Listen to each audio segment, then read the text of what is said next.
Olá, pessoal, tudo bem? Joia? Voltando aqui para a gente poder gravar a nossa aula de número 5. Aula de número 5, não, desculpa. Aula 3 da semana 4, tá bom? Então, nós já estamos aí na nossa semana 4, finalizando aí as nossas aulas gravadas. E aí, na primeira aula, a gente falou um pouquinho, só para a gente recapitular aqui, né? Na primeira aula, a gente falou um pouquinho sobre a questão da comunicação formal, informal, né? Falamos um pouquinho sobre a questão de depois de promoção, de propaganda, de marketing direto. E agora a gente vem para poder finalizar, a gente vem para poder falar um pouquinho sobre o preço, né? Que é muito importante para a questão do nosso produto em si, né? E a gente, antes da gente começar aqui, né, com os slides, eu sempre falo que eu, Thiago, entendo que existem 3 formas da gente se definir preço de produto em qualquer empresa, tá? Através dos meus custos, né? Através dos meus concorrentes e através dos meus clientes. A gente sabe que hoje, muitas das vezes, o que define o preço de um produto ou de um serviço hoje, quem define é o meu cliente. E a gente tem que tomar muito cuidado com relação a isso, né? A gente tem que tomar cuidado porque, para que a gente também não, por isso que a preocupação das empresas hoje com a gestão de custo, ela é muito importante. Então, quando a gente fala de preço de produto, dentro dos 4 P's de marketing, né? A gente sabe que muitas das decisões de compra são feitas com base nos preços dos produtos, né? Então, por que eu falo que hoje, muitas das vezes, o preço do produto ele é definido pelo meu cliente? Porque não adianta eu fazer o preço igual através do meu custo, não adianta eu querer seguir o preço do meu concorrente, porque o meu cliente lá no final ele vai de alguma maneira tentar definir o preço do meu produto. O que a empresa precisa fazer é tomar muito cuidado com a sua gestão de custo. Então, marketing, gestão de custo, elas se misturam muito, principalmente com relação quando a gente fala com relação a isso, né? Então, a maioria dos consumidores possuem desejos e necessidades ilimitadas, mas muitas das vezes nós não temos recursos para poder adquirir aquilo. Às vezes os meus recursos eles são limitados. Eu não tenho às vezes dinheiro, potencial financeiro para poder comprar aquele produto. Então, quando eu falo de uma de uma boa precificação, quando a gente fala de precificar o produto da maneira mais bacana possível, né? Uma boa determinação de preço poderá levar uma empresa a esse desenvolvimento, né? A ser lucrativa, ou pelo contrário, uma determinação de um preço errado ou uma definição do preço errado pode até mesmo levar a empresa a uma falência. Lembra quando eu falei com vocês que quem starta a minha cadeia de suprimentos é o meu cliente quando ele pega o produto lá na gôndola? Quanto mais participantes eu tenho dentro da minha cadeia de suprimentos, né, mais caro esse meu produto ele vai chegando lá na ponta. E aí eu gosto sempre de dar o exemplo dos produtos quando vinham antigamente preço sugerido, né? Quando você sugere um preço, ou quando uma empresa ela coloca lá o preço sugerido. Então, e aí eu tô aqui com um produto que eu peguei, né, para poder mostrar. E aqui, antigamente o preço sugerido vinha na tampinha, né? Você vinha com o preço sugerido dele na tampinha. E agora eu olhei aqui, o preço sugerido ainda continua vindo, mas ele está vindo na embalagem.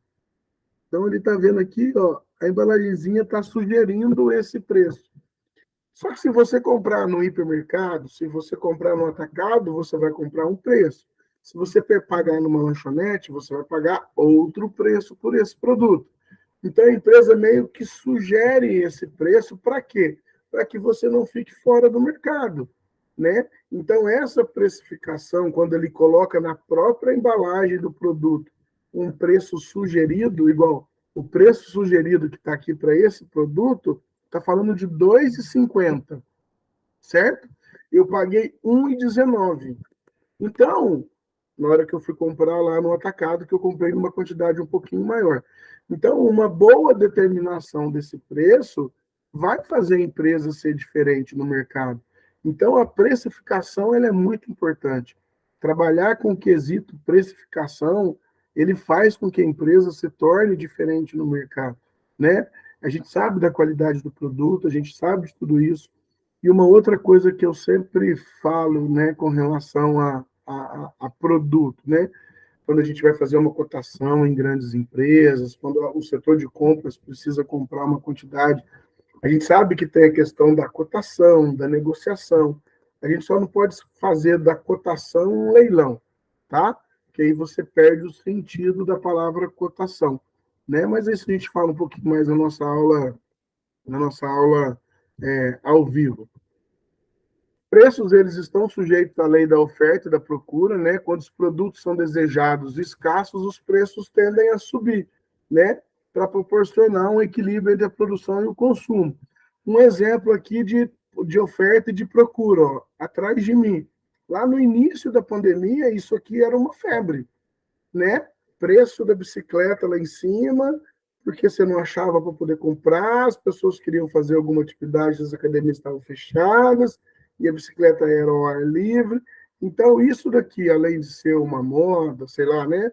É uma atividade física bacana, mas tem também a questão de, naquela época lá atrás, a procura ser muito grande, e aí você tende ao preço a subir.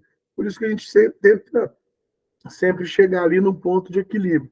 Então, a gente pode perceber que ocorre uma relação entre preço e quantidade.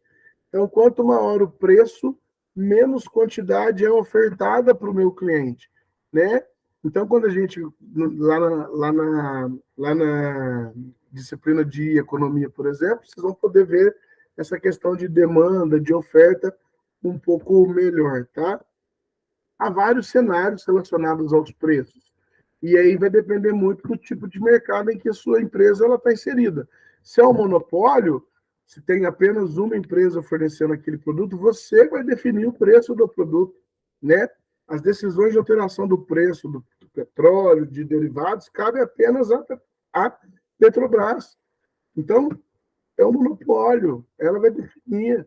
É igual a energia elétrica.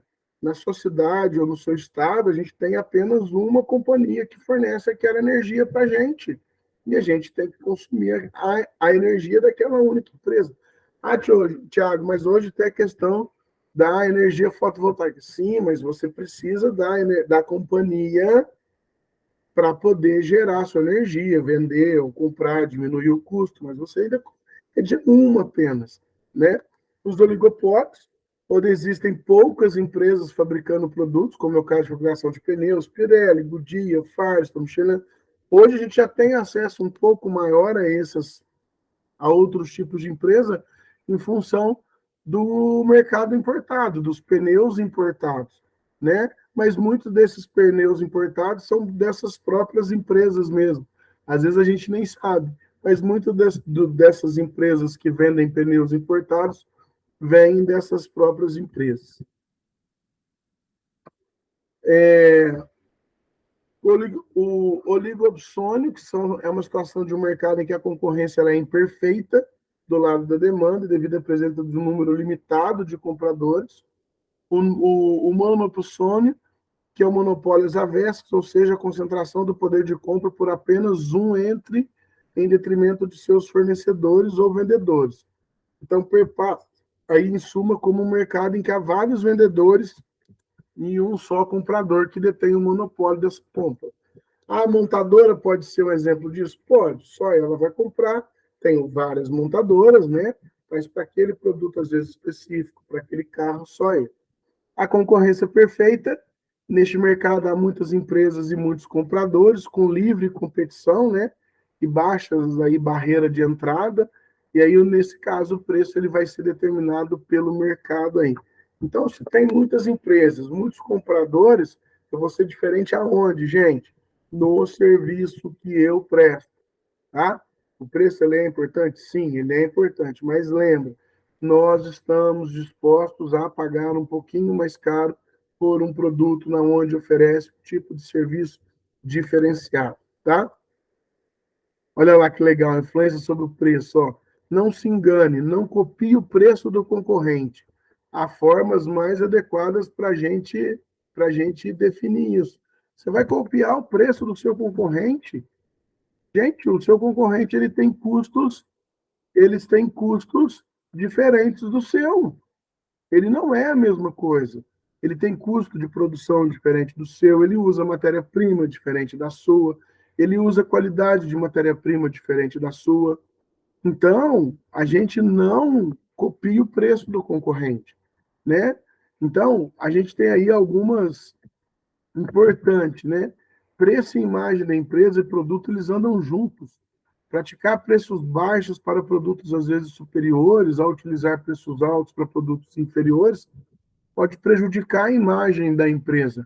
Então, como que eu vou trabalhar a imagem da minha empresa, né? Eu tenho um produto superior e pratico preço baixo. Eu preciso balizar o meu produto, a régua ela tem que estar um pouquinho mais para cima, né? E como que eu vou praticar preço alto num produto que ele é de qualidade inferior? Não tem como, né? A não ser que aquele produto está em um local de difícil acesso e que se a pessoa não pagar aquele preço, mesmo com o produto inferior pagando preço alto, ela não vai ter. Mas isso vai prejudicar a imagem da empresa, então é muito importante tomar muito cuidado com isso. E aí algumas estratégias de preço, né? Preço de penetração, utilizada nos casos onde os produtos não são inovadores.